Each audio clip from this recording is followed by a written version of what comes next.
First time আমি যখন তুফান সিনেমার লিকড হওয়া একটি সুপারস্টার শাকিব খানের স্টিল পিকচার দেখতে পাই, এই ছবিটি রীতিমতো শক হয়ে যায়। এই শক হওয়াটা আসলে নর্মালি মনে হয়েছে আমার কাছে, কারণ আমি সর্বপ্রথমই বলেছি পরিচালক রায়হান রাফি মানে ম্যাজিক, এবং সেখানে রয়েছেন আমাদের mega star Shakib Khan, mega পাওয়ার একত্র হয়ে ব্লাস্ট আসতেছে। ব্লাস্ট 2024 সাল পুরোটাই শাকিব খানের দখলে। এবং এই সিনেমা নিয়ে আপনি যদি শাকিবিয়ান হয়ে থাকেন বা আদার্স কোনো অডিয়েন্স হয়ে থাকেন, তুফান সিনেমার লুক বা তুফান সিনেমা নিয়ে যদি আপনার কোনো অভিযোগ থাকে, ভাই আপনার অভিযোগ আমি শুনবো না, আপনার কোনো অজুহাত আমি শুনতে রাজি নই। কারণ আমি ফুলফিলভাবে পরিচালক রায়হান রাফি এবং মেগাস্টার শাকিব খানের ওপর তুফান নিয়ে একদম সন্তুষ্ট, এবং আমি জানি যে এই তুফানে কি হতে যাচ্ছে। প্রলয় ঘটতে যাচ্ছে, প্রলয়। বাংলা চলচ্চিত্র প্লাস ওপার বাংলা কলকাতাতে প্রলয় ঘটতে যাচ্ছে তুফানের মাধ্যমে। আমি আসলেই অবাক হয়ে যাই, রায়হান রাফি তুফানে কি আনতে যাচ্ছে, মানে কি লেভেলের অ্যাকশন থাকতে যাচ্ছে তুফানে, এটা বলা বাহুল্য নয়। সিনেমাটি দেখার পরেই কিন্তু আপনারা বুঝতে পারবেন। সামান্য কিছু আওয়াজ পেয়েছেন ফার্স্ট লুক প্লাস সমসাময়িকভাবে যেগুলো স্টিল পিকচার ভাইরাল হচ্ছে, এটা দেখেও কিন্তু জাজ করা যাচ্ছে কি লেভেলের অ্যাকশন থ্রিলার মুভি হতে যাচ্ছে তুফান।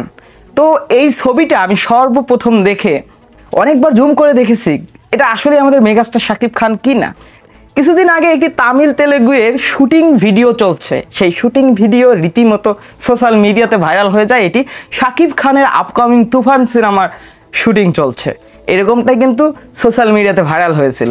তার কারণে আমি এই ছবিটি বারবার জুম করে দেখছিলাম এটা আমাদের মেগাস্টার নাকি। ভাইরে ভাই, এই কিং খানের ভক্ত আজ থেকে নয় তো অনেক বছর ধরে কিং খানের ফ্যান আমি, এবং কিং খানকে ভালোবেসে ভিডিও নির্মাণ করে থাকি। এই চোখে ফাঁকি দেওয়ার মতো কিছু না, এটা আসলেই আমাদের কিং খান মেগাস্টার শাকিব খান। এবং তুফান যে আসতেছে, মহাপ্রলয় ঘটতে যাচ্ছে, এটা আভাস অনেক আগে থেকে পেয়ে গেছি।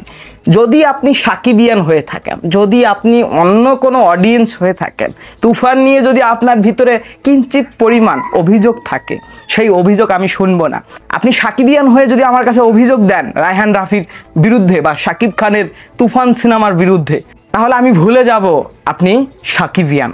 কারণ এই তুফান নিয়ে আমাদের যে এক্সপেকটেশনটা বিশাল বিশাল, আমরা যা আশাবাদী যে তুফান বাংলা চলচ্চিত্রে বা শাকিব খানের ক্যারিয়ারের অন্যতম একটি টার্নিং পয়েন্ট হবে তুফান মুভি। তো একজন শাকিবিয়ান হয়ে বা আদার্স যারা অডিয়েন্স রয়েছে, এই পিকচারটা যে পেজ থেকে ভাইরাল হয়েছে বা লিকড হয়েছে, সেই পেজে অনেকেই কমেন্ট করেছেন এই লুকটা অ্যানিমাল মুভি থেকে কপি করা ইত্যাদি ইত্যাদি ব্রা। তো এইসব শুনে অনেক সাচ্চা শাকিবিয়ানদের মাঝেও কন্ট্রোভার্সি তৈরি হবে। তো এই কন্ট্রোভার্সি সৃষ্টি করবেন না। যেমন এবার ঈদে মুক্তি পাওয়া রাজকুমার সিনেমার একটি গান নিয়ে তুমুল সমালোচনা হয়েছে, বা সাচ্চা শাকিবিয়ানরাও এই বিষয়টা নিয়ে মানে তিল থেকে তিল বানিয়ে ফেলেছিল। তো এদের ভিতরে মানে আমাদের শাকিবিয়ানদের ভিতরে কিছু থার্ড পার্সন লোক ঢুকে উল্টাপাল্টা কমেন্টস করে, উল্টাপাল্টা লজিক দেখায়। এগুলো দেখে সাচ্চা শাকিবিয়ানরাও সোশ্যাল মিডিয়াতে ওই তাদের বাহবা দেয় বা নেগেটিভ কিছু বলে থাকে। তো তাদেরকে বলতেছি, ভাই আপনি সাচ্চা শাকিবিয়ান হয়েও যদি তুফানের সমালোচনা করেন, আপনাকে চুল পরিমাণে আমি ছাড় দেব না, আমি ভুলে যাব আপনি শাকিবিয়ান। সো ভাই ব্রাদাররা, তুফান সিনেমায় লিকড হওয়া সুপারস্টার শাকিব খানের এইরকম কস্টিউম, শাকিব খানের এই বয়সে এসে এই ধরনের লেবাস কেমন লাগছে অবশ্যই কমেন্ট বক্সে কমেন্ট করে জানিয়ে দিতে ভুলবেন না।